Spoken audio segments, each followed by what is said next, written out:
বন্ধুরা, রান্নাবান্নার পাঠ শুরু করে দিয়েছি অনেকক্ষণই, প্রায় শেষই হতে চললো। আমার মাটনটা হচ্ছে।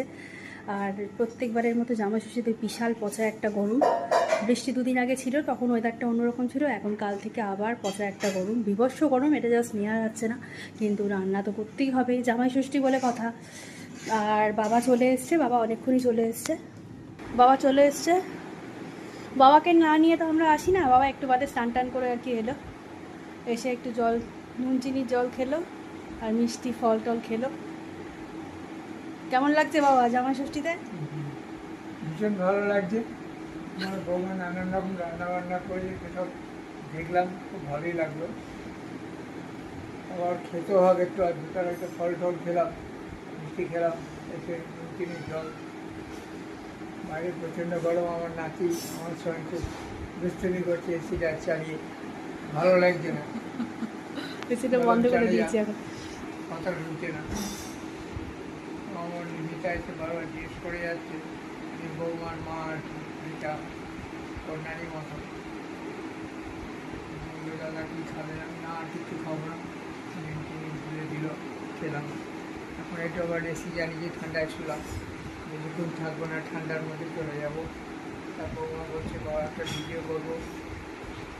যাই হোক, আজকে দুপুরটা সমস্ত জামাইদের উদ্দেশ্যে আমার শুভেচ্ছা রইল যে কন্যারা নতুন বাপের বাড়িতে এসছে। সবাইকে আমি, সবার উদ্দেশ্যে আমার একটা আশীর্বাদ রইল, ভালো থেকো, আমার সাথে উপভোগ করো। হ্যাঁ, আমি থাক। আচ্ছা, বাবা তো অনেক কিছুই বললো। অঙ্কিতার আজকে প্রথম জামাইষষ্ঠী, অঙ্কিতা প্রথম জামাইষষ্ঠী খাচ্ছে। আর ভালোভাবে জামাইষষ্ঠী খাক। আমার তো এটা 19 বছর পুরনো হয়ে গেছে, তবুও যেন এই দিনগুলোতে আসতে আর সব কিছু করতে সত্যিই খুব ভালো লাগে। মানে এটা একটা আলাদা অনুভূতি। বাবা মার বাড়িতে সবসময় তো আসা হয়, কিন্তু এই বিশেষ কোনো দিনে আসা, সেটা কিন্তু একটা আলাদাই অনুভূতি, আনন্দের। আচ্ছা, মাটনটা হচ্ছে, একটু দেখাই। সব কিছুই জোগাড় করে দিয়েছে।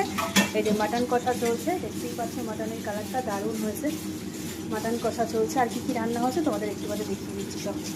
প্রচুর রান্না হয়েছে, প্রচুর রান্না। খুলে সব দেখাচ্ছি একটু একটু করে। এই দেখো, রান্না সমস্ত কমপ্লিট, মা সব জোগাড় করে দিয়েছে। আমি এসে রান্নাগুলো আগে চাপিয়ে নিয়েছি। ডাল হয়ে গেছে, মুসুর ডাল, 5 রকম ভাজা, তার সাথে মাছ ভাজাও আছে। এটা আছে ফুলকপির তরকারি, এটা আছে ইলিশ মাছ বেগুন দিয়ে সর্ষে দিয়ে পোস্ত দিয়ে হয়েছে। আর তার সাথে এটা হয়েছে কাতলা মাছের কালিয়া, এটা হয়েছে চাটনি, আমসত্ত্ব খেজুর টেজুর দিয়ে, পাঁপড়। এবার তো